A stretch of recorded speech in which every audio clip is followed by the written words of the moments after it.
Okay, go ahead. Sorry, Jason. All right. Yeah, I guess I'll also call the Citizens Advisory Board meeting to order. Jason Small. George Hooper. Yeah, Vivek Soni, cab member. Yeah, our meeting is now open. Since you were just getting into public comment, from my perspective, I have no public comment from the advisory board. None. All right. None heard. Any liaisons to the RMLD board? Hearing none, we'll continue in public comment. Obviously, there's nobody in the session, so we'll continue. All right, motion number 3, approve the board minutes, attachment 1. Suggested motion, Phil, please. Yeah. First, I want to make a comment that the June 22nd minutes, because it's the goals, those are, I only do not edit anything out of those. So hopefully all members read it, and if they have comments and edits, they should present them. But I do want to make that point on the June 22nd meeting where the goals. So I'll move that the Board of Commissioners approve the meeting minutes of June 3rd, 2021 and June 3rd, 2022, June 22nd of 2021, meeting on the recommendation of the General Manager. Second. All those in favor? Just a quick question. I don't have it. I'm sorry that I don't have it right in front of me. It does reflect that we have a joint meeting with the select board, right? Because we did, that was one change that we made from, I believe, from what was originally presented. We added a goal that we would have a joint meeting with the select board to talk about site planning and maybe other things. I don't have the minutes in front of me right now either. Erica, do you know that that's in there? You did add a goal on site planning and connecting with the town on that. And I can send around the exact verbiage as well. If you say it's in there, then that's all. I take your word for it. Thank you. So hearing no objections, all those in favor? Ms. Pacino, aye? Mr. Stenbeck, aye. Talbot, aye. Marlene Abita, aye. Mr. Calder, aye. All right. Okay, moving on to item number 4, report in the Northeast Public Power Association Conference. Commissioner Pacino, please. Yeah, Erica, you want to put up the sheet that I sent over to you, if you would, please? Okay, so these are the speakers that were the different topics that were from the conference. Was held in Maine and Portland. So, you know, I'm going to cover just some of them lightly. You know, starting from the upper, I'll go left to right, starting from the upper left. The first one was the Mayflower wind energy, when really the gentleman just really spoke about the project itself. The second one was the small nuclear reactors. Now, reading this, I thought maybe we can all get nuclear reactors in our garage. Right, Phil. It turns out this was really, he just kind of went over the technology, and this is things they talk about replacing, you know, some of the coal plants and how to use them in terms of hydro and desalinization and oil, some of the items that the technology could be used with that. The next one down is the path to the net zero at this point. Really, it just talked about, you know, how to get there at this point, the decarbonization, the carbon, talks about carbon prices, some of the government policies, the New England changing power mix. This was kind of the big one. This was ISO New England. You know, and first up, you know, the slides are up on the NEPA website. Anybody wants to look at them. But basically, he kind of painted not a very pretty picture, to be honest with you. That with you know, the expansion of you know, electrification, that there may not be enough capacity in the system going forward at this point. So he did not paint a very good, pretty picture at this point. And I recommend, you know, anybody to go out and kind of look at the you know, look at the web, look at the slides that are out there at this point. So, you know, that's one of the big ones there. We got an update on the public policy from the APPA. The lady spoke on what they're doing at this point. There was a legislative update from McGuire on basically the legislation that's going on in the Washington DC. Then we talked. Then the next one was using hydro.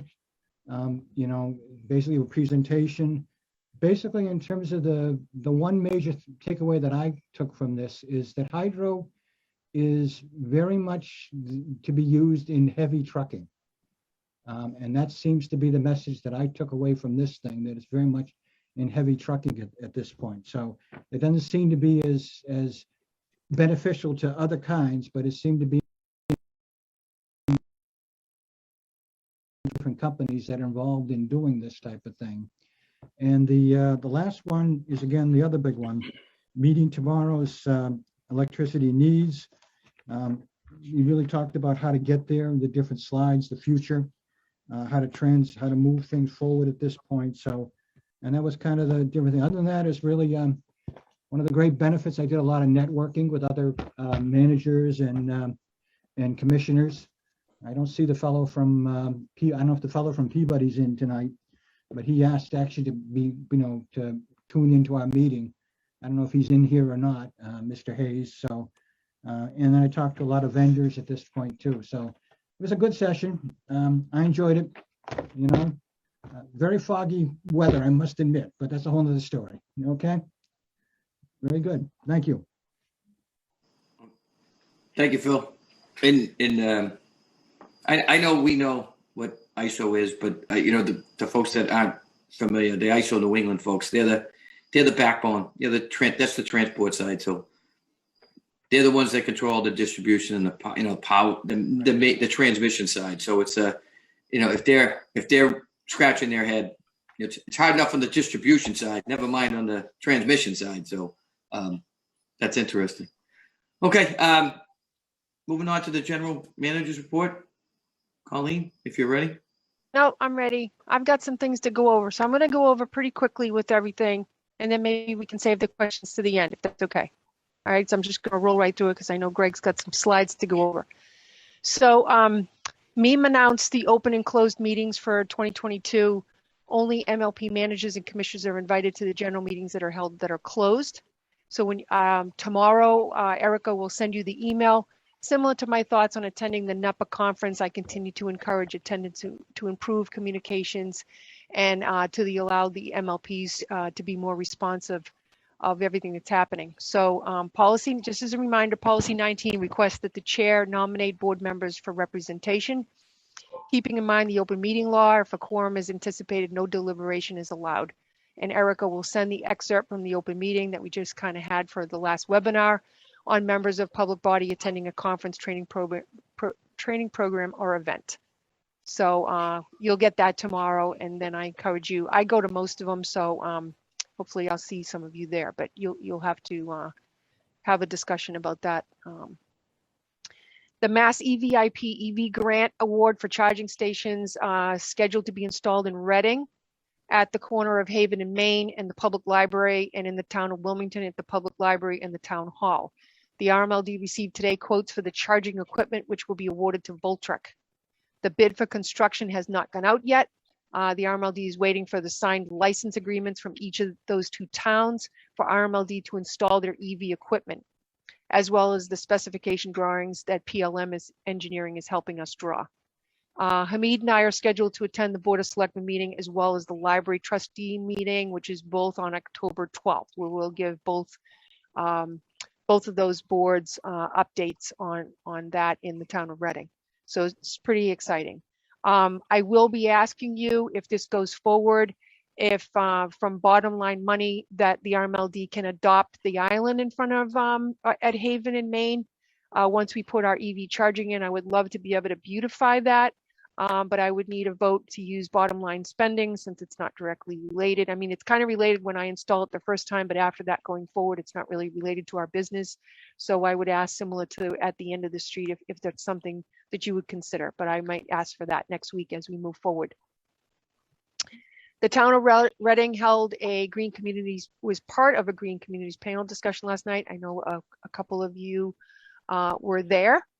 Communities The RMLD presented its internal and external programs that support green communities, including programs that target minimizing life cycle costing of buildings, programs to support the development of the town's energy reduction plan, as well as the RMLD DOER compliant fleet procedure that the RMLD uses, along with our fleet modification assessment form, which we use for every single vehicle and truck that we replace. The RMLD has 16 non-exempt vehicles and 35 exempt vehicles greater than 8,500 gross vehicle weight. If you're interested in seeing, I kind of showed little clips last night of our procedure, of the form of our master rolling stock. That's all been shared with the town. If anybody's interested, can send it over, but it's an operating procedure. Let's see, where did I land? Sorry. The RMLD can work to develop incentive programs to support fleet charging that incorporates, similar to the DPW gas pumps, a controlled and monitored system for the towns. Subsequent questions were sent this morning to the MAPC for clarification, and those were sent from me, as to whether permitting by towns for solar leases on rooftops would support one of the criteria. There's a couple of questions last night that were a little confusing on that. Because solar itself generates electricity, which is not a reduction of energy. Okay, so, but there is one of the criteria that does talk about zoning and permitting for alternative renewable energy sites such as solar. So I'm curious to see if our community solar programs would help to support that. I also asked whether the CEC would be moving their energy reduction goals to align with the state on electrification and carbon reduction. I'll relay the answers when I hear back, because that still seems to be more of an energy reduction. Let's see. The RMLD did issue an RFI in August of 2020 for the next community solar project, which included 16 Reading rooftops, 4 North Reading, 13 in Wilmington, and 4 in Linfield, the majority being municipal buildings. And while we received 2 limited proposals, the economics were not viable. We're going to go back out in 2022 to see if we can get those numbers down, given that solar pricing has come down. While the Green Communities is a town designation, the state requires the MLP to be the billing agency to collect the state CEC renewable trust charge. The majority of MLPs in the state were exempted from paying this charge due to having one investor-owned utility meter within that town. MLPs serving multiple towns can only take that same exemption if all towns have an IOU meter, and presently the RMLD only has one such IOU meter in Wilmington. It is for this reason that the RMLD has been working for over the last year with legislation and submitted proposed redraft language that I copied you all on in June of 2021 that would allow MLPs serving multiple communities that have at least one IOU meter in its territory to join individually and to be exempt from the charge, referencing MGL Chapter 25, Section 20, subsection A.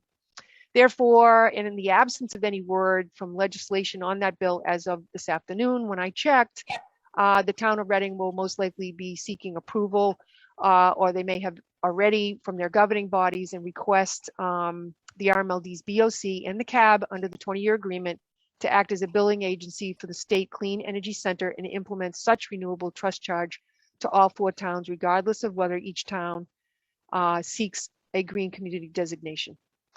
Correspondence on this issue as it unfolded has been being forwarded to you by me. Updates to other towns has also been made. My personal opinion on this is the state really wants everyone to be in green communities. The RMLD supports green communities. I have a feeling that this legislative language is going to shake loose. So I'll give you any updates after I give them a call. I'll try again tomorrow and then again on Monday. There is some discussion about pending DOE. And that's not DOER, right? So DOER is state, DOE is federal language, further addressing climate regulations for all of New England. NEPA had sent out some information from the legislative committee on that. Greg might be able to share some more later, but we're digging into that, and I'll let you know as soon as we've got some details on what's happening with that. As I mentioned to you in a recent email, the RMLD wants to ensure that all of our customers understand any and all rate changes that we're going to discuss, as well as any anticipated bill changes that may come further due to things like green communities, DOE regulations. Therefore, Greg will be presenting a summarized slide at the end of his presentation that we worked on because Chair Coulter asked me to do this, that works to simplify the data into a typical bill with narratives for each line and notate if the charge is not related to the RMLD. And we will utilize the red ticker tape on our website with a follow our rate discussion here, which will take the customer to the simplified slide with explanations of each item. Greg and I and Joyce will working this evening. We're going to try to get that tomorrow up on the website. The RMLD, to further enhance our communications, is stepping up its quarterly newsletter to a monthly to more effectively promote our programs. A special edition newsletter will be released during National Drive Week, which is September 25th to October 3rd, highlighting EV educational events. Staff has been working hard to align the cost of service results with the new rates, which integrate into the CY22 budget. It's a bit of a chicken and an egg, like I mentioned last month. So we have some pending motions this evening, as we did last month, to allow for the budget and the class rate votes for next meeting, given the CAB technically has its 30 days if they want to take that in order to review. Although we anticipate such a tight and fine job, we could have back-to-back votes similar to we have in the last several years. So that's what we're hoping for, but just want to remind everybody that the CAB does have that time. The RMLD will be presenting a reconfiguration of North Reading substation, the RMLD inventory to address pallet rot and moisture issues on assets, pole yard realignment, training area, and contractor staging. When I originally talked about this, we talked about moving a bulk of inventory up there. We've changed the design. It's just going to be a reconfiguration. The information was sent to the town manager and the DPW director. Our next step is to contact, as for courtesy, the Concom, because we do not think it's in buffer. So just letting you know that that's happening, and the town manager and DPW seem to be good. There's no increased traffic over there, so you'll see that on the budget presentation next month. Okay, just wanted to give you an update on Greentown Labs that we went to. They had a mechanism, a piece of equipment, I should say, from Stash, which is a thermal energy storage heat pump. We've been working with Ben Rigucci and Energy New England, where we think we might be able to get up to 90% grant on this. It's focused on low income, so we've selected as our first the Wilmington Housing Authority. There's forms that need to be filled out. We've had a number of Greentown Lab meetings. Hingham is probably going to participate, as well as Taunton. There's a lot more information to come. We can do a little presentation, maybe squeeze it into the budget with the technology. It's essentially can charge up to 1 hour of cooling and 4 hours of heating. It's like a battery, but it's really thermal, and it would shift during shred the peak over so that it's discharging to limit the peak. So brand new technology, pilot program, but great news on potential grant. So I just wanted to let you know, Joyce is looking into other low income areas that we could have some backups on in case this starts to gain some momentum. On a lighter note, we had Electric Car Show on August 15th at the Wilmington Market, as well as the Reading Street Fair. RMLD was there promoting all of our programs and Shred the Peak. It was well attended, both of them. Upcoming on October 3rd is the North Reading Town Day. Same thing will happen. RMLD will be there. I sent out an email on the National Public Power Week to you this past week. We're going to be doing it virtually. Unfortunately, there's an awful lot of kids programs where we lift them up in bucket trucks, and we're still not there yet with the COVID. So we're going to do one more year virtual. Electricity themed pumpkin decorating contest and photo scavenger hunt aimed at education and community relationship building. In addition to some team building that we'll be having internally for the RMLD employees, our service awards, our safety awards, etc., will happen that same week. The press release on the virtual open house went out on the 17th. Customers can find the information as well at the bottom of our website under the news section. Heat pump workshop number 2, because number 1 went so well, will also be virtual, and that's tentatively scheduled for November 9th. That will be a presentation followed by owner panel. EV workshop 2, because the first one went so well. It will also be virtual, tentatively scheduled for February 1st. And just to let everybody know that the elementary art contest that we look forward to judging every year has already kicked off, and all 12 schools in all 4 towns are participating. And that's all I have. Any questions? Mr. Chair? Yes, please, Phil. Yeah, I just want to say I attended the Green Communities last night also. Very interesting. There was breaking news that the department is considering rebates for winter appliances. Breaking news on that front. I'm sorry. I didn't mention it because I didn't get Greg's laughing. He has until the end of tomorrow to get it ready, but because he didn't get it ready yet, I didn't want to announce it. But yes, last year we were going to do the outside appliances. We focused not on winter, and we're supposed to add the winter this year. So we probably will go back a little bit in time, give people planning on buying a snowblower. So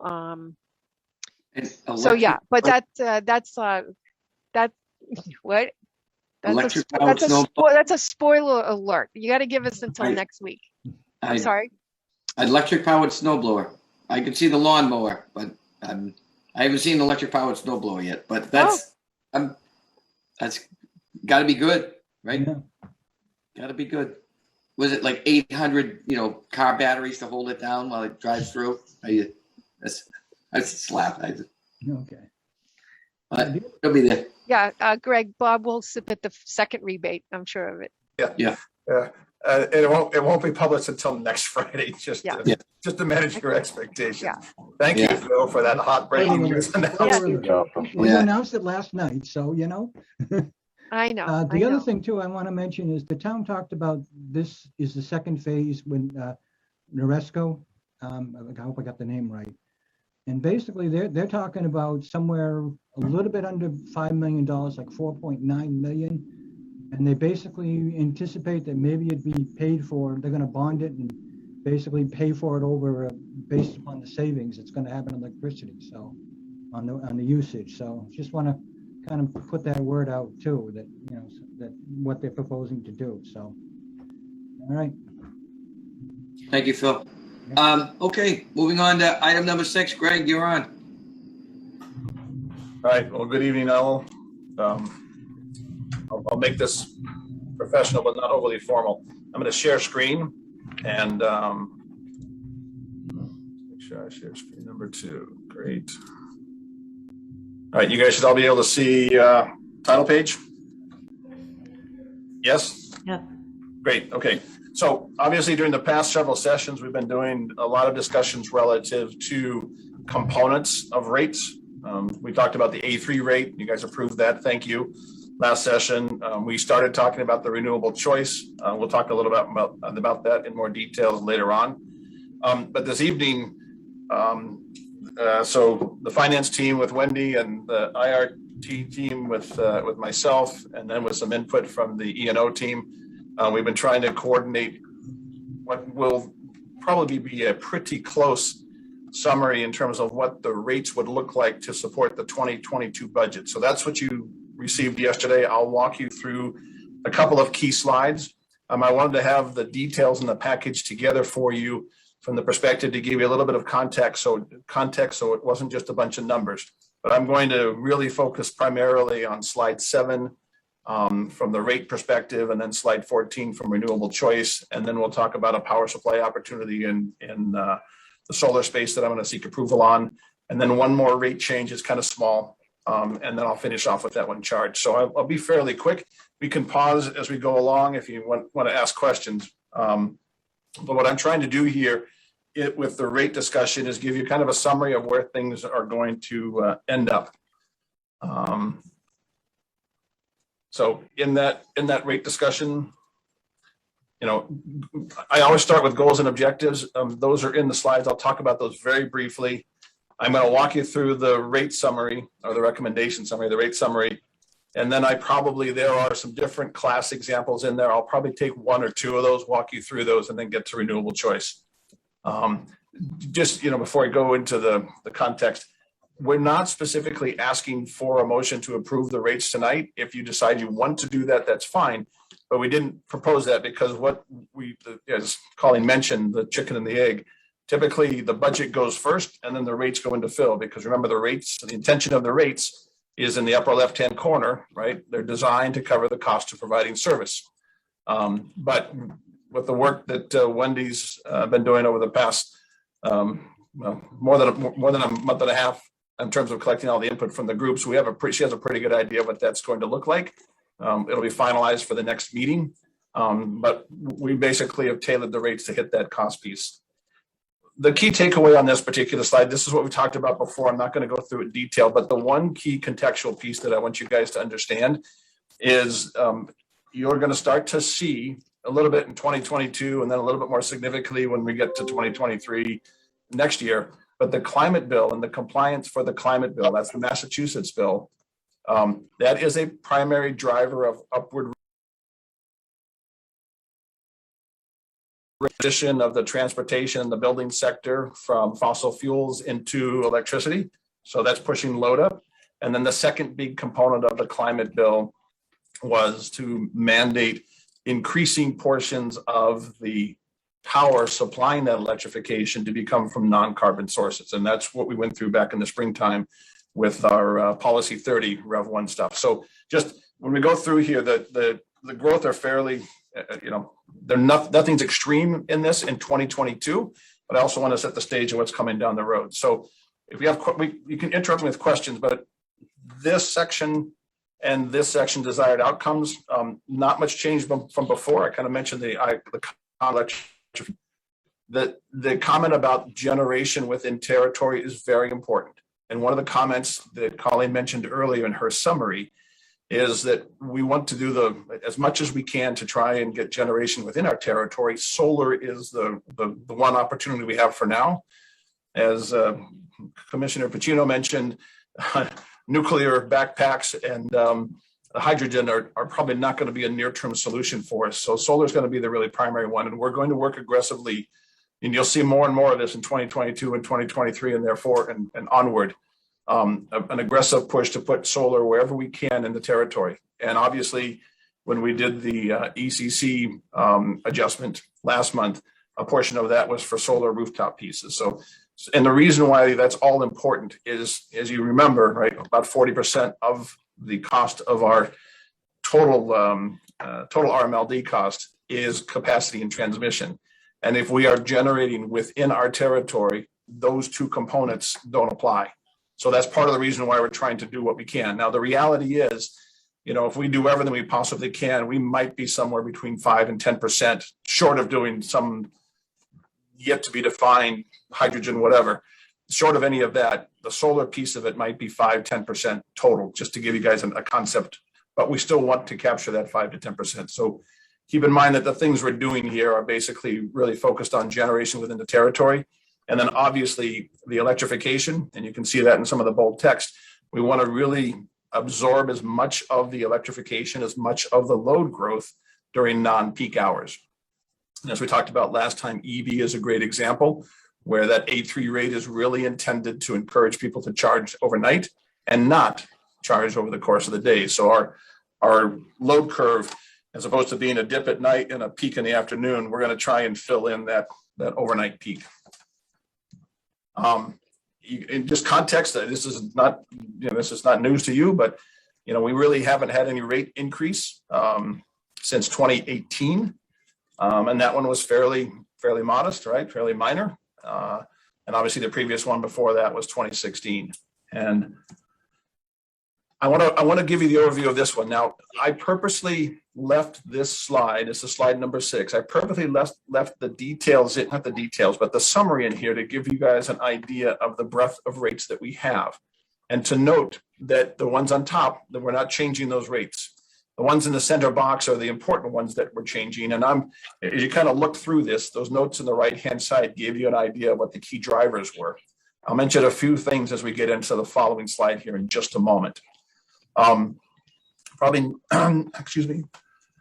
My apologies. The key thing to take away here is that the distribution, and I say distribution, the distribution network, which Bob had mentioned earlier, right? that we're going to have to expand that, and we're going to expand it more. And I say expand the capacity of that more. And that's where with Hamid and the E&O group, we're staying real close to them in terms of giving them a sense of what the timing of this growth is. They have been ongoing, maintaining the networks and doing network upgrades, but we're starting to accelerate the growth of being able to handle additional electrification or additional load within the network. The second, so that's basically making sure our internal within our territory network can handle this load change. And then the second piece with the electrification, you'll see that it's fairly minor, but it's a significant, if you look at the grand piece, and you're going to see that in just a second, that EEC charges a noteworthy piece of a total bill, and we'll walk you through each one of those. But those are the two key components. It's not until 2023 and onward, and I'll get into that in just a second, where the power to increase a little bit more significantly. So from 2018 to 2021, the actual power supply cost had gone down, and that basically kept a damper on any upward pressure from the rates, and in fact was lower because the rates from 2018 were fairly low as well in terms of any increase. So it's been a fairly quiet few years. What our intention is, as you guys, as we put together back with the policy 30 change, we want to avoid any rate shocks. So some of the things that we're working hard to do in terms of the power supply stuff is really look at long-term contracts, look at a portfolio that is both non-carbon, but also is fairly stable and is not subject to what will soon be significant upward pressure on market rates. We'll talk about that a little bit more. But anyways, my intention on this one was just to give you a general flavor of the magnitude in that center column of the changes, anywhere from 1.8 to 4.9. That 200% change on the efficiency electrification charge, at 292 right in the center, that was the change that we went from 1/10 of a cent to 3/10 of a cent. And that's what we did back in August. But the other ones are fairly minor, and I'll walk you through the details behind it. This one I want to just spend a few minutes on. And just to put the thing in perspective, remember that 2/3 or roughly 70% of our total cost are power supply related. And so what this table is in the top half of this is just to give you a sense of what the power supply budget is looking like, our budget, RMLD budget, from 2021 to 2025. And that annual delta line across the bottom, can you guys see my mouse if I move my mouse around? Yeah, maybe. Yes. All right, great. That's good. So that this annual delta basically is the percent change from the previous year. So from 2021 to 2022, the increase is going to be really pretty darn minor, less than 1%. But when 2023, 24, and 25, you can see the percent change, right? 3%, 5%, 6%, or it's almost 7%, is what the power supply piece. Those are costs, as you guys know.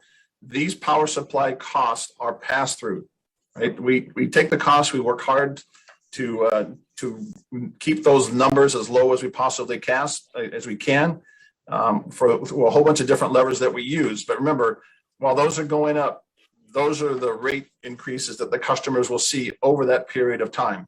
And to the ability of us to be able to dampen that down, we will, of course. So that's one key piece. And as you can see there, right, part of that is driven, as Phil had mentioned from the ISO New England report, is there's two factors happening from the ISO New England perspective. One is the increasing load growth, and then the second thing is the retirement, and then in some cases, the early retirement of carbon-based generation sources, natural gas. Coal, there's no more coal plants left, so it's only natural gas at this point in time, and some oil during peaking situations. But those factors from the climate bill are setting the stage for these prices to start going up. And these are dampened because a lot of our portfolio is long-term contracts, as we've talked about many times, and I'll talk about that a little bit later on. So that's just a little bit of context, but that's passed through. If you look at the bottom box here, the bottom half of the slide, and it says left there 2022, this is basically a simple table to compare for a total average monthly bill, those two blue columns, what is current, the current rates, and then what's proposed. And so we're thinking about this for 2022. We didn't change the load for this comparison. We basically just took the same loads, 812 kW, for example, for residential. Said, what's going to be the difference if we apply all the rate changes? And I'll give you a little more detail about that behind. But you can see the two residential rates, right? Those two go up higher, right? And then the commercial and industrial, not so much, right? 3.7 to 3.9. Municipal, and the municipal is really a commercial customer in reality, but we break it out just to give particularly the cab an idea of what those numbers look like. And then of course, school. On all of these changes, and I'll walk them through more detail, but those are the percent changes and you get an idea of what the dollar is relative to the proposed. The delta column there is simply the proposed minus the current. So for the residential A, with all the rate changes that we're suggesting and the individual components, it would be $119 up to $125, $6 different. As I mentioned before, the key driver for that, I'll get to this in just a moment, but it's that electrification, basically pushing us to do a higher investment in our distribution network, our transformers, our lines, our poles, et cetera. So that's one key piece of it. The last piece just to talk about here, just to wrap up this particular bit of context, we talked, so capacity and transmission are significant portions of our bill, right? They're roughly 40%. And what we had talked about last month and a little bit the month before, but the shift of the peak, right? The peak from late afternoon to early evening. And when I say the peak, the regional peak, and I say the regional peak, the New England peak. As we dug deeper in, there's a lot of analysis that goes behind all this. I'm giving you the high level numbers, but there's a lot of detail behind this. There's a lot of levers to pull, a lot of things to make. There's a bit of art to it, and there's a lot of analysis. But the conclusion that we drove is not to change the allocation of the capacity and transmission. And the particular reason not to change that, at least not this year, is because the ratepayers that it would affect everybody, they, as individual ratepayers, are not doing things differently that are driving that peak change. That peak change is it's primarily driven by the external policy shifts, and that external policy shift is the drive to put more solar in the network. So remember that we talked about last time is that the capacity and transmission peak, the peak shift that affects capacity and transmission was primarily due to utility scale solar. So it is outside of our customers' ability to influence in any grand scale. And so we left those the same. Now, of course, you guys know from previous discussions over the past several years that we have a shred the peak or a peak management program. In those cases, actions that individual customers take do affect their bill directly. But in terms of changing the allocation, we decided not to do that at this time. I'm moving fairly quickly. I know I'm going to just give you a sample of what each one of these looks like. The tables are very similar. It's the same basic structure for each one of the major rate classes. Current, proposed. Again, as you can see down at the bottom, the average monthly KW down here. I try to keep it, see my mouse. That remains the same. The current and the proposed, the only difference is in the rate change. And if you look carefully here, you'll see distribution, and this structure is exactly what would appear in a bill, almost exactly in a bill. These are the major components. But this distribution, well, let me take a step back. We made some small changes to the customer charge. We didn't do anything extreme, and those really don't fully cover all of the individual costs for a customer. But there's some sensitivities in not pushing that customer charge too aggressively too high. Because it's really a fixed cost for all individual customers. It is not variable in terms of how the customer can change their bill by making behavioral changes. And we really want to encourage to maintain the ability of customers to do different behaviors in their home in terms of how they use energy to affect their total bill. And so we really kind of focused on making most of the charges variable and very few fixed. The customer charge is fixed. But I want to take a moment and talk about the distribution energy charge. And that's this piece here. The distribution energy charge is the piece that covers the cost for the distribution network, right? And so that is where the more significant piece is. And in reality, it is a more significant piece for the residential customers because it's a broader network. Remember we talked about before, The residential customers cover a larger geography. There's more infrastructure required to support them. So as you'll see, the distribution energy charge is a little bit higher as a percentage increase piece than it is for the other rate classes. And that's on purpose. So that's one. And then fourth line down, right, the EEC line. This is simply what we did before, changing it from 1/10 of a cent to 3/10 of a cent. And that's what really drives this. But if you look at the dollar delta, it's the 409 and the 164 that really drive this 568, which is a 4.9% change. We left in some lines here. Colleen had mentioned a few of these. So this is where green communities would fit in if we're required to charge for that. That's not an RMLD charge, right? We are simply an administrator if that comes through, but it would appear on a bill. We'll talk a little bit later about the second one down could be our renewable choice, and we'll have an impact what that looks like here, particularly if it's an opt-out program. And then there could be a third one or maybe a fourth one. The third one is right on the horizon, and that's a federal climate charge that would get applied to us as well. And there's still details to be working on that. The point being is that when you look at a bill like this center section here, I'm going to bring my mouse back over. Yeah, there it is. Fuel adjustment, NIPA credit, capacity and transmission. These are all pass-through pieces, and they represent a significant portion. These portions up here, customer charge, distribution energy, and distribution demand, and the EEC, those are stuff that really fund the RMLD's infrastructure network to be able to supply our customers. And then these other ones would be external factors. And we need to keep those in mind when we talk about rate changes. Are you guys with me so far? Yeah, Greg, yeah, I'm with you. The one thing that, like the top group, so that's RMLD affecting, the middle group is external affecting, and then of course there'll be others, right? So that's it. So that's the big piece. And you can see in reality, right, there's a significant portion that is external, right? And that goes back, yeah, you know what, to have control, I might as well just go back, right? I stepped over 1, 2, 3. No. Anyways, the point being is that this section here, this external fuel-based stuff is all market-based pricing, and it is passed through. And that, from the previous slide, I will go back just because I think it'll be helpful for you guys to understand. That's where this green section up here that I laid out, that's the middle section of the bill. And you can see 3, 5, 6, there's upward pressure on that. So when we think about making changes, so you see that, the 3, the 5, the 6, this is fuel costs, certificates, NIPA, capacity, transmission.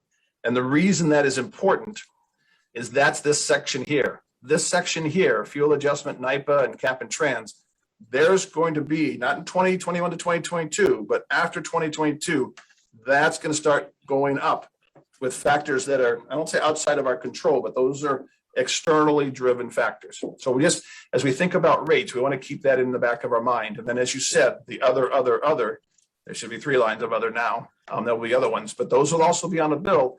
And from a customer's perspective, they're going to say, well, what is this, right? And just, we need to be careful, because right now we're less than a 5% growth or 5% rate change. And again, we're just trying to support the cost that we're incurring.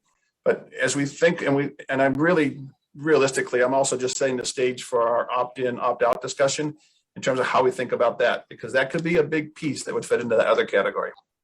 With me so far? Yeah, Greg, can I ask a question? Please. Can you go back to that previous slide? Yes, sir. Just a simple question for me. When we're talking about the 5.6 and the 6 point at the 24, 25, is that all just speculation on those increases, or? You mean the 2024, this 5.6 and 6.63? Correct. No, actually, that's a good question, George.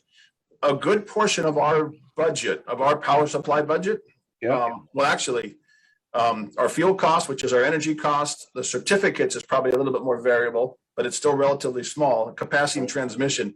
But we know what our contracts are. Like a lot of our contracts are long-term, so we know what they're going to be, and they might have a 2% escalation built into them.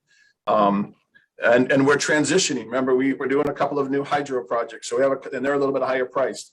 So these numbers that you're seeing here are I won't say they're rock solid, but they are, it might be 6.62% or it might be 6.59, but it's not going to be 1. So those are real predictable numbers because we know the contracts. Make sense? Yeah, So Bob, makes I sense. also just have one question. Please. Yeah. I'm good. So related to that, if you look at natural gas prices, they've really gone up very high. And, people are expecting winter is going to be really expensive. So is that going to impact, because you made a budget plan. So do we have contracts that have protected us against that? Yeah, so Vivek, what we've done with the power portfolio strategy is we leave a portion anywhere from 5% to 20%, depending upon the season, to be open market purchases. So as we get into January and February of this year, to answer your question very specifically, I think we have, if I remember the numbers, we're around 10% exposure to market prices in January and February, and the bulk of those are by 216, which is basically the weekend hours, where the load is lower than the weekday hours. So to answer your question, our portfolio is fairly stable and I'll say hedged against the volatility of the natural gas prices. So yes, we expect that the market prices to go from the low to mid 40s to the mid to high 60s in January and February for the reasons that you mentioned. But obviously there's it'll depend heavily in terms of how cold it really gets or doesn't get. Does that help answer your question? So for us, there's not a lot of risk in terms of the volatility of the market and natural gas. The bigger issue is the removal of natural gas resources in a longer term basis from potential supply. Okay, no, Natural thank you. gas No, is because lower. because I just wanted to be clear about what would be the basis for 2021 you would use going forward, because if the numbers came up higher because of higher energy costs, then those costs may come down. So- But you answered Yeah. my question. Yeah, and you realize it's a combination of both natural gas and the mix of natural gas in the portfolio, and then the mix of, I'll say, non-carbon in the portfolio as well. So it's both factors. And there's a lot of detail behind this, but that bottom line across this annual delta, just to answer your real question, that gives you a pretty good idea of what is like. Well, that's really what's probably going to happen. Does that help? Yes, thank you. Bob, can I make a comment, please, while we're on the slide? Yes, please, Colin. I just want to make sure everybody's clear that this annual delta percentage is power supply increase, not a rate increase. Okay. Correct. It's not talking about the customer charge. It's not talking about expenses or rates. It's just talking about what power supply is anticipated to go up. Just want to make sure we're clear on that. Thanks. And that sets the stage, right? Just to reinforce what Colleen said and Bob, your comment, right? That's going to affect these three lines here in the middle, the external stuff. So while it's predictable, it's not overly volatile for the next, through 2030, realistically. All right. So the key takeaway here, right, is that the distribution energy and the EEC, and those are both climate bill driven charges, are the bulk of the charge increase from a rate perspective for 2022. Now, I'm not going to walk through each one of these individually, but you can get a same sense, right? I'll spend just a few more minutes here. Oops, let me go. Sorry, I there. In the case of the commercial, and remember, the three main rate classes are residential, commercial, and industrial. Those are the three in terms of the size. Remember that egg-shaped spider chart that we've had a past couple of times. So just those are the three big ones where most of the impact is. So you can see here, right? There's a change in terms of the distribution energy of 5%. There's distribution demand, okay, which also ties a little bit to the distribution network. And then there's the EEC. All said and done, when you bring all that together, in this particular case, remember, as Colleen just mentioned, from 2021 to 2022, right, which is the current to proposed, there's really minimal changes in terms of the fuel. So all of these changes that we're talking about in terms of the percentages, the 3.9 associated with commercial as example, is primarily in charges associated with our ability to handle the increased load. All right. And then industrial, this is another example, right? These tend to be much larger customers. They have a fairly large, as you can see, the average monthly kWh. This is the kilowatt hours purchased, and the kW. And again, this is where we try and we need to. One of the things that Hamid and the E&O group do is they build a network to the peaks, right? To our network peaks, and that's what's being driven here. So as our load goes up, that whole curve is going to get shifted up as well.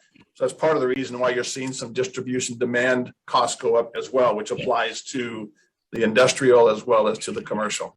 There's a lot of detail here, but what I really want you guys to take away, what I really want you to think about, or just, is this table down here to give you an idea of the range and scope of the 6 main classes. Now, technically, municipal is a commercial, but I wanted to break that out for clarity. But this gives you an order of magnitude in terms of what the rates that we are recommending. And keep in mind, while we have not yet finished the budget, changes, but Wendy's pretty close to narrowing down with the budget numbers. These will support the budget numbers. So we're linked. So we're not going to see anything radically different from these. These are pretty darn close to these are what we're going to recommend ultimately. Make sense so far? Yep. Okay. So I won't walk you through each of the other ones. I want to shift gears now, unless you have any more questions on rates. So this is another rate question, but I want to make sure that in the core rates, there's no key questions. No questions. This is all really interesting and really good stuff. Thank you. Yeah, this is good information. Yeah, and it has more questions. So those slides we just went through, we'll probably tidy that down into 2 slides and ask for a vote on those after we do the budget vote at the next meeting. So just to set the stage. All right. Now, we left this last time. This is renewable choice, right? I haven't changed any of this from the last slide. And where we left it, basically, there's 2 key questions, right? We had walked away with the idea of making it an opt-in, allowing the customers, and you guys remember the structure here. I can walk through it real quick. I'll just give you a real quick highlight just to remind you where we were. But the homework assignment was for me actually to get some numbers, which I'll give you in just a second, but also for you as the commissioners and the CAB to kind of think about this and I won't say reconsider, but consider the recommendation that we're making. And if we need to make some adjustments, then great. But we still are pretty, we think that this is, and particularly in the context of all the rate stuff that we just talked about, that an opt-in program is appropriate at this time. Now, I'm going to walk you through real quickly what the structure is here, just to remind you. This is a 2022 example, appropriately. Remember, we have that annualized line that takes the requirements for us to retire certificates from 20% in 2020 to 50% in 2030. And so what the commission approved and voted on was basically an annualized line to get us from 20% to 50% in that 10-year period, or 3% per year. So every ratepayer will be participating at a 26% level in 2022, right? Everybody.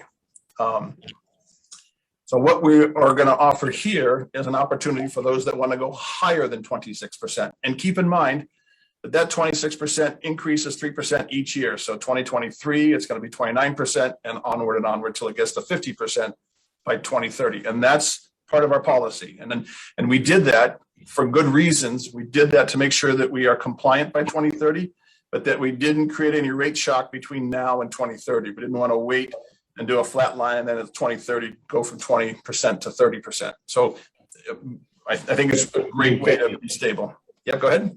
You meant to 50%, but you said 30. But yeah. Oh, I'm sorry, 50% by 2030. Correct. So the scenario here was those three choices. We can modify it, but I think your recommendation to us was try and keep it simple. Have one name, have 2 or 3 choices underneath it. And so it'd be, to go to 50%, 75, or 100. We can decide to drop one of those out if we want, but those would be incremental to the 26% that they'll be paying already in 2022. And down here in the lower left-hand corner, we basically ran the assumption of what it would look like. And the other thing we talked about is that this would be a fixed rate of 40 cents a kilowatt hour. We would adjust it annually, but we would retire mass class 1 certificates, starting with those. And then if we go through all those, then we'll look at the next block. By the way, the power supplies that we're adding, most of those have, well, many of those have mass class 1 certificates tied to them. So we'll have a bigger portfolio of mass class 1s as we go forward in time. But that's an important detail, but not for this discussion. So the recommendation here was to create the program. I think we're all in agreement with doing that. The recommendation on B there was 3 levels under 1 name for clarity. I think everybody's there. There's a question, because I think we basically were almost in agreement on the opt-in approach. And of course, whatever we decide, our goal is to make it effective January 2022. And as many of you have reinforced, and in fact, it came up last night at the Green Communities, but be very proactive, regardless of which way we do it, whether it's opt-in or opt-out, in terms of. Oh, and the other request was Wellesley and the rest of them. So real quick numbers.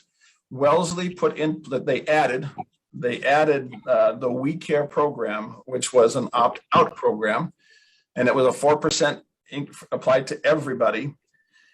Realized that only, and that worked out to be just under $5.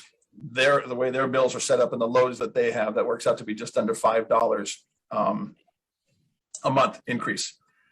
And they made it, and the town basically drove highly recommended, but they drove the Wellesley Municipal Light Department to implement this on an opt-out basis. Now, the question before us was, okay, how many have opted out? So there's roughly 10,000 customers. And as of a week and a half ago, only about 630 have opted out. So about 6% have opted out of the program. So that's one data point. The second data point for the opt-in programs, how from the other MLPs, generally speaking, most of them are right around the 100 participant range, and it's basically a $10,000 to $12,000 meter portfolio of customers for those mixes. So that's roughly a 1% opt-in, just to put things in perspective. That's been historical, so things might change. So one of the things that we talked about early on back in May and June was the fact that there's much more participation with an opt-out program than with an opt-in program. However, one of the commitments that we would make to do the opt-in, and particularly in the context of everything that's happened over the past several months, we'll make an aggressive communication. As Colleen mentioned to you earlier, we're moving from a quarterly to a monthly newsletter. We've got several ideas, several of them have come from you in terms of how to do more marketing communication type stuff. But we'll be aggressive, and we want people to do this, but we want them to do it at a rate that they are comfortable with. So hence our recommendation to staff, it remains an opt-in program. And so that's it for me for the moment. We can questions, discussions, however you want to handle it, Chairman. But we would like to ask for a vote. And one last small comment, my apologies. I know we've liked the renewable choice, but as we've, some of the things that have come out of the NEPA conference and some of the E&O conference that that Hamid and the rest of the group are at, but the core terminology going forward is really non-carbon, and renewable has been very important, but it's more of a historical phrase, and I would encourage us to call this non-carbon choice, but I'm not as adamant about that as the recommendations in the lower right-hand corner. Sorry about that personal comment. All right, I'm done.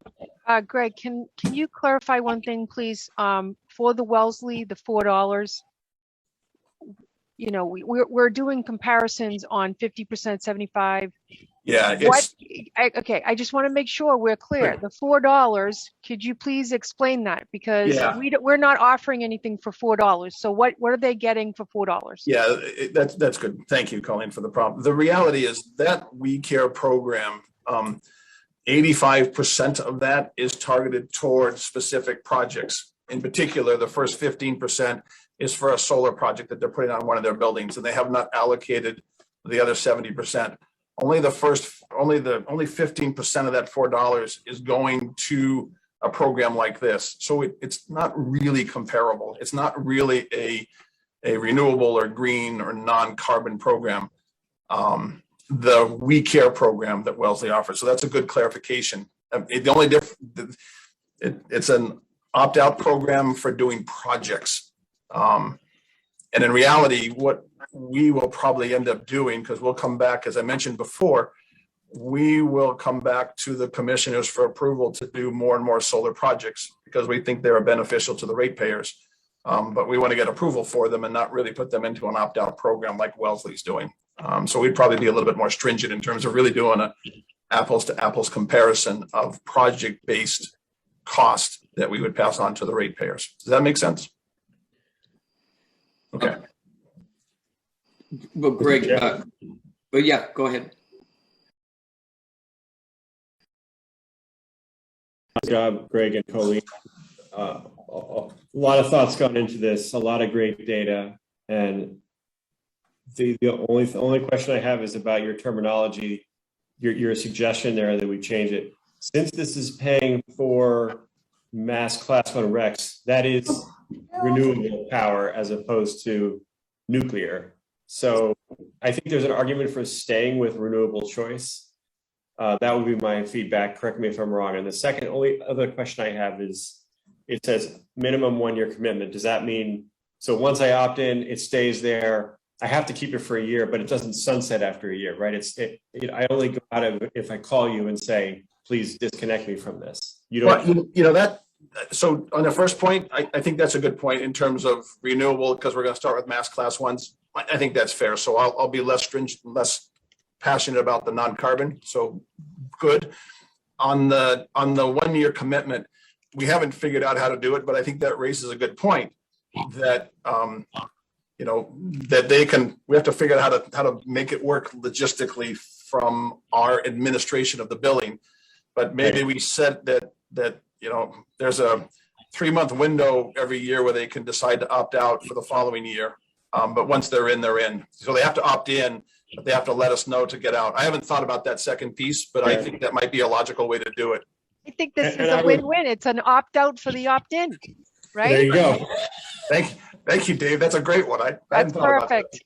But I think given that we're going with the opt-in, so people are voluntarily doing this and they're doing it with their eyes open. So the problem that others have raised of, you're hoodwinking people or whatever has been, we don't have that problem now.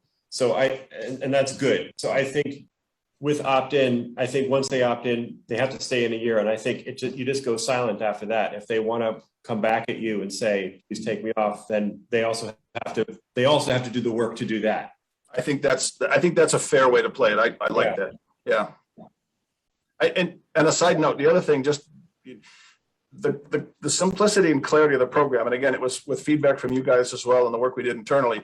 But we also reviewed this with Analog on a industrial basis, right? They're our biggest, clearly. And they really liked the structure and idea. Now we have to modify it a little bit. We might do a 2-year commitment because the number's a little bit bigger. But there was they liked the simplicity and the ability to understand, and it allowed them to fulfill their corporate commitments as well. So what's nice about this structure is we can take it across rate classes and not have it just be residential. That's a side note just for background in terms of why I think this is really good. It's also, and then I'll get off here, but it is remarkable to me that it only costs $24 a month to go to 100% renewable right now, which is kind of surprised. I would have thought it would have cost a lot more than that to get my household to 100% renewable. But and that's so one of the things that we track very closely is the prices for all the different classes, but especially mass class 1 certificates. And so we have a service that we get at least twice a week prices bid and ask for 2021 for the next 4 years. And so it's interesting the volatility of the prices because they're traded. But you're right. I think for us it's a 20% increase to a bill. So it's not. You're right. It depends upon the perspective. It's a great option. I like it. Thank you. Okay, so the process. If you guys no more discussion, then it would be a cab vote first and then a Board of Commissions vote. So I'll turn it back to you, Commissioner. I mean, the Chairman. Thank you. Thank you, Greg. Just one, I know all collected funds go to retire Mass Class 1. And I think you need to somehow reinforce that with this. It doesn't, that money doesn't go anywhere else other than, all funds received go to this. I don't know how you could emphasize that in this program. It doesn't go to help or do anything else, right? Agreed. Yeah, no, this is, yeah, we can, so I know that mechanically we can do it because we have a rate stabilization fund that is very specific focus that you guys had approved many years ago. So I know from a mechanical perspective, that's easy. I think what you're reinforcing, make sure with the ratepayer communication, the external communication, the marketing communication, that it's real clear and it's reinforced often. So we'll do that. Mr. Chair? Yes, please, Phil. Okay, so from the last meeting, I guess I was the biggest proponent of the opt-in, the opt-out.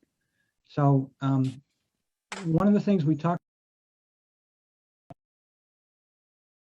about doing some sort of hybrid, where a portion of the bottom section would be actually an opt-out. And I'm sure I don't want to hit anybody with a 6.5 rate increase for an opt-out. I mean, I think I probably have to move if we agree on that. But one of the things I thought about is, in terms of the opt-in, right now we're proposing to do another 3% each year. I was thinking maybe we do an opt-out, moving just that additional, moving ahead 1 year. Now, the other option could be that instead of the next year 26%, we actually make it 29%. As a possibility is the other option to get to the same spot on that. I don't think that would be a big jump or but at least it would kind of move us a little bit further down the field at this point. I know there's criticism of the opt-out was the fact that somebody looked at the 6.5% and said that's too much. I mean, I agree that's too much. But if we do something like just moving ahead 1 year, that'd be a possibility. I also don't know if the department's done any checking on whether or not we could do some sort of hybrid where a portion be opt-out and a portion be opt-in at this point. Can I make a comment just to keep in mind?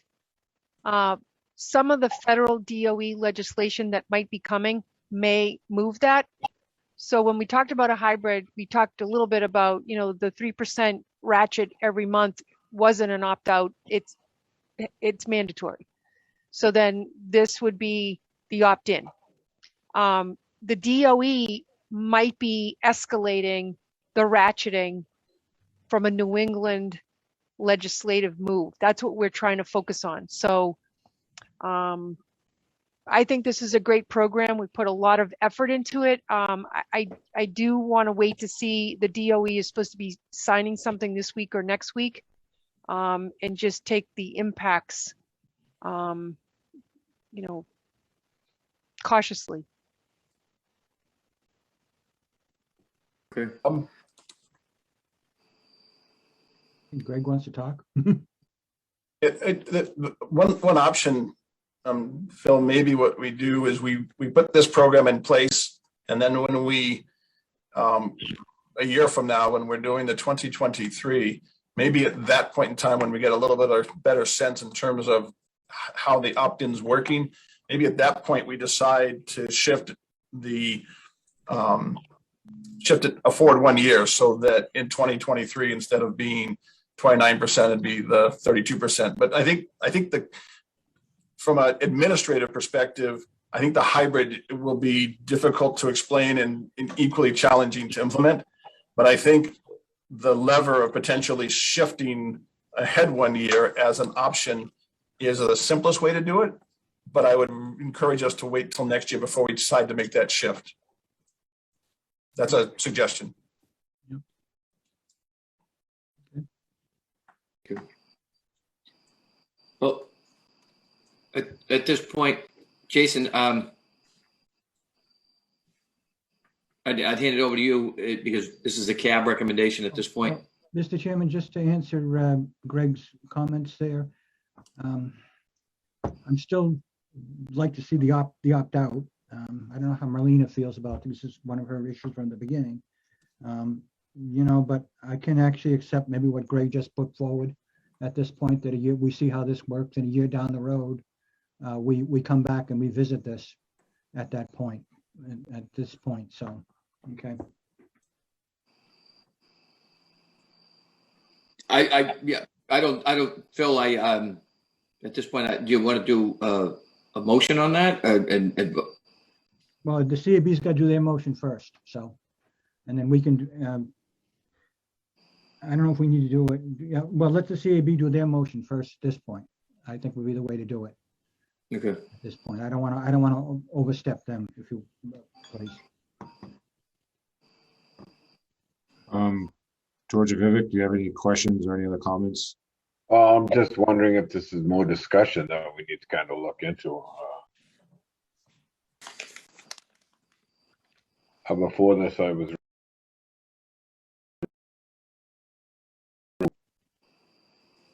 But this is also something that we could vote on and move it forward to the Board of Commissioners.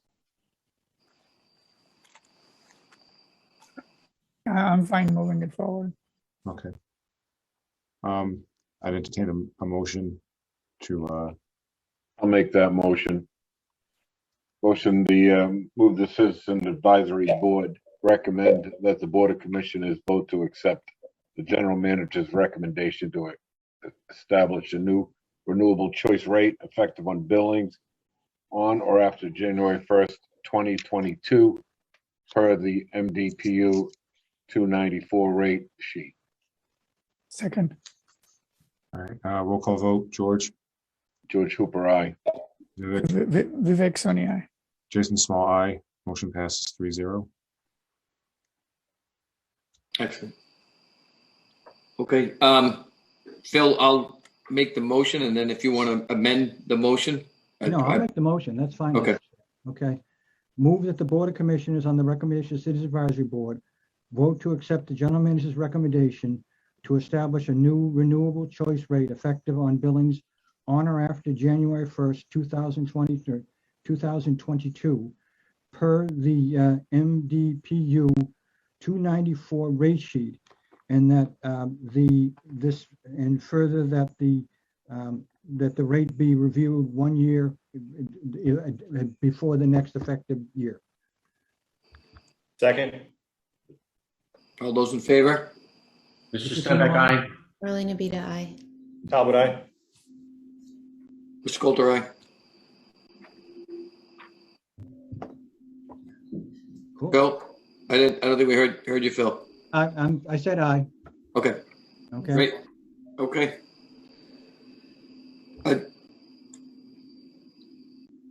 All right, moving down. Solar choice rider rate.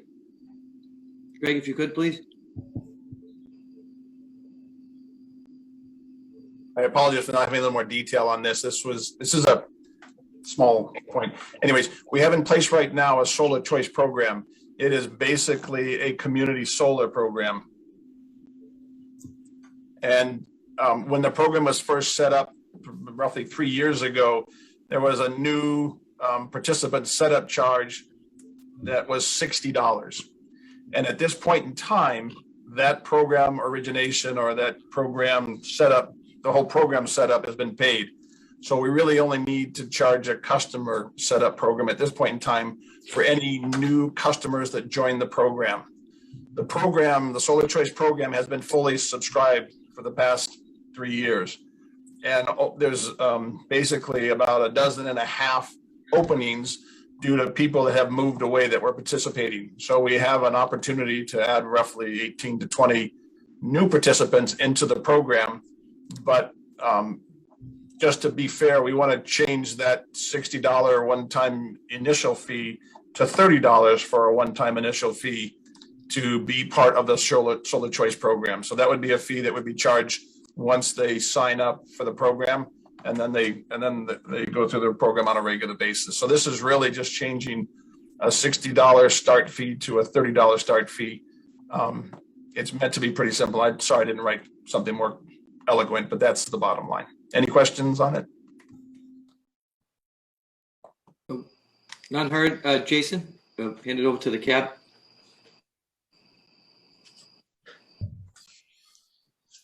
Jason, if there's no discussion, I'll make that motion. I'm good with it. If nobody has anything else, I didn't understand the motion. Yeah, I'm a participant in that anyways. I move the Citizens Advisory Board recommends the Board of Commissioners to vote to accept the General Manager's recommendation to replace the current MDPU 278 rate with the MDPU 295 solar rate rider rate effective on billings on or before January 1st, 2022. Second. Jason Small, aye. George Hooper, aye. Vivek Soni, aye. Motion passes.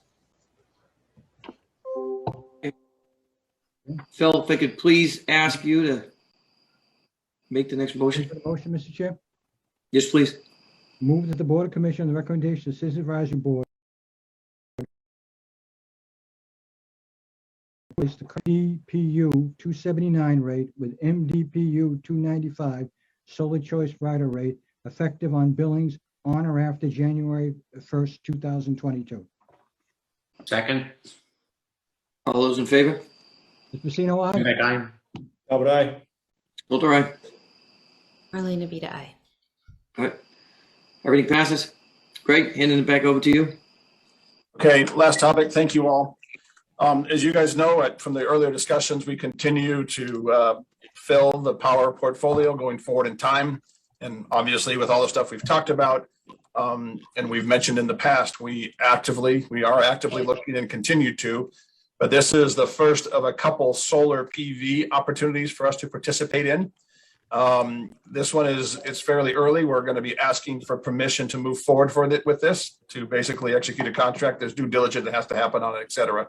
But we want to execute a letter of intent. This is a new array. It's about 100 megawatt AC array. It'll be in the southern New England area. The location is identified, but we were asked to not share the location quite yet. Desri, which is a company that does, we have supplied power from projects that they've done in the past. Obviously, as being solar PV, it will have, I should say, obviously, it will have mass class 1 certificates associated with it. Obviously, we like those, which makes it both renewable and, of course, it is non-carbon. There's about 182,000 megawatt hours in the project. We would like to take at least 27,000 megawatt hours into our portfolio. It would not be commissioned until the end of 2024, so it's a little bit down the road, but we still want to sign up for it. The pricing is at the lower portion of our portfolio.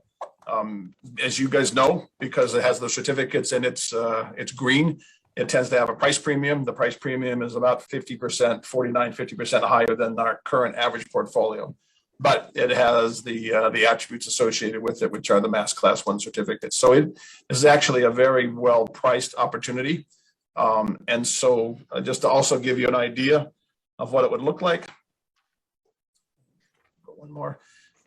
It wouldn't start till 2025, but this area up here. And of course, if we ended up doing, well, since we're going to move forward with the renewable choice, these certificates up here would probably be retired and move that line up, but that's a detail for later. But anyways, just to give you an idea of when it would start and where it looks like starting 2025, we're still going to continue filling this portion in the upper right-hand corner with new contracts. But this particular one, we want to participate in, and we want your approval to participate in this program. Any discussion? Mr. Chair, if it's Southern New England, would it still be mass class 1? Yes, it's independent of the geography location. So it's not actually in Massachusetts. It's one of the bordering states, which is good because it's close. But yes, it will have mass class 1 certificate. So that's basically a registration. So it's independent of what state it happens to be in. Oh, yes, it'll be Mass Class 1 bottom line. Okay, okay. You can register assets that are in other geographies for the Mass Class 1 certifications. Is there an opportunity to, but I guess the question is, why'd you pick that volume? The reason why I'm picking that volume is the shape of that power is afternoon. So what we're trying to do is we've got a 24-hour, you know this. So for the rest of we have a 24-hour period to fill, and this basically is a noon to 6 in summer, and a 2 to 4 at the most in the winter, or 2 to 3 in the winter time. So we might actually do another 5%, maybe to make it 32 or 35. But right now we know that this fits into the portfolio very nicely. Our current portfolio, because we look at hours as well. Mm-hmm. And solar is specific now. Yeah. So does that answer the question? Yeah. Yes. Thank you, Greg. But we will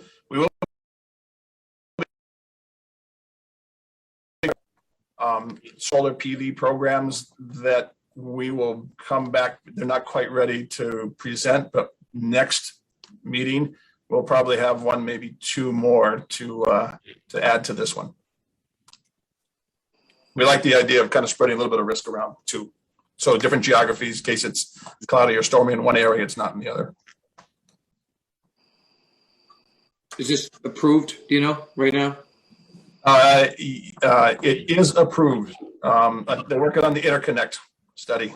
The land's been, and this is just a sample. This isn't the actual one, but this is one in southern New Hampshire. But just to give you an idea, it is at 100 megawatts. This is a large scale array. This is utility scale. Yeah, that's big. It's huge. This is big. Yeah. So I just to put some things into concept, the study alone could take 18 months. Just to let people know how long it can. It might not have to, but it can. Yeah.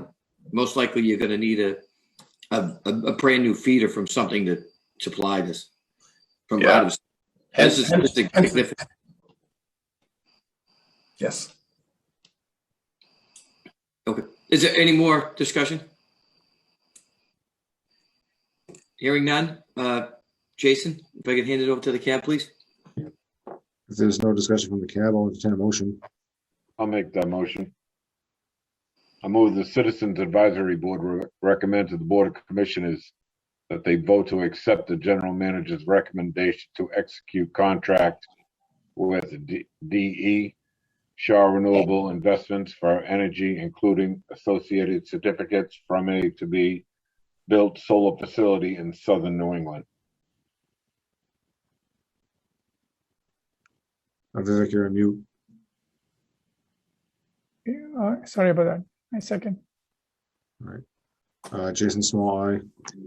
George Hooper, aye. Vivek Soni, aye.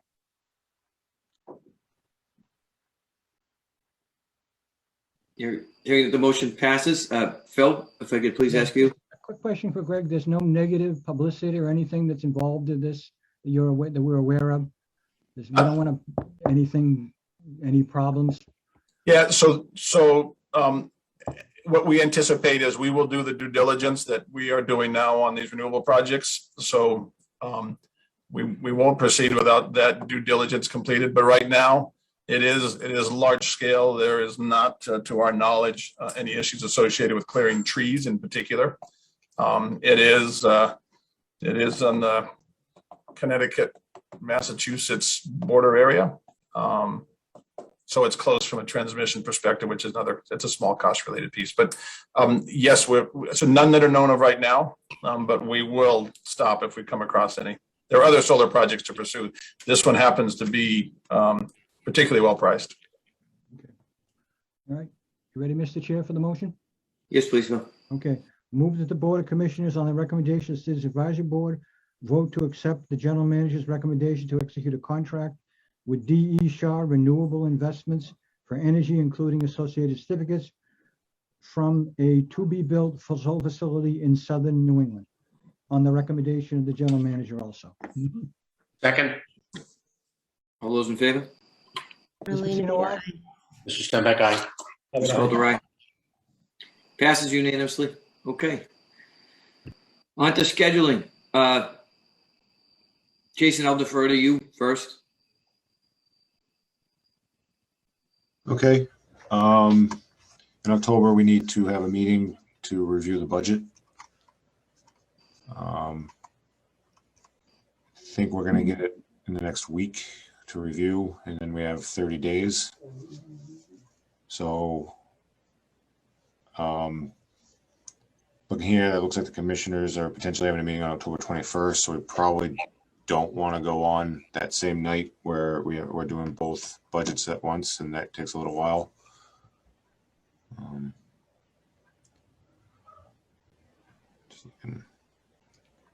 So that leaves us with, if we wanted to stay on Thursdays, that leaves us with the 14th or the 28th, and probably the 14th doesn't give us a whole lot of time to look at it before we meet on it. So, I mean, I'd tend to lean towards the 28th unless people have,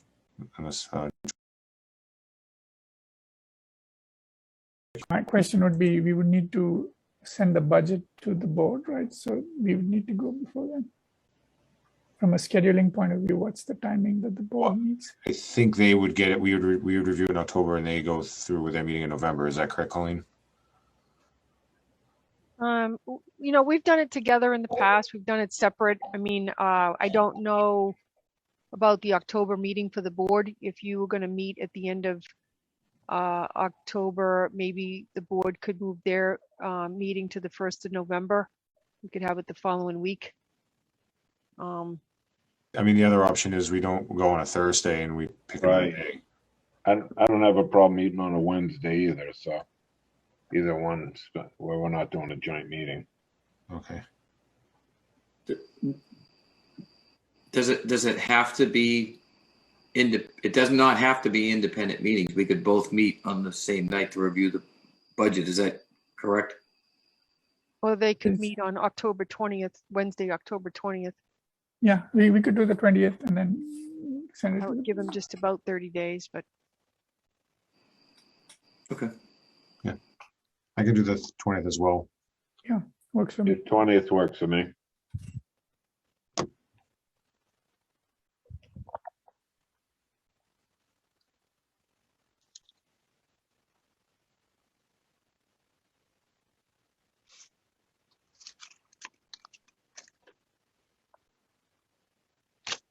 Okay. Oh, one more thing, Bob. I guess before we do that, then we would need to have coverage for your meeting the next night.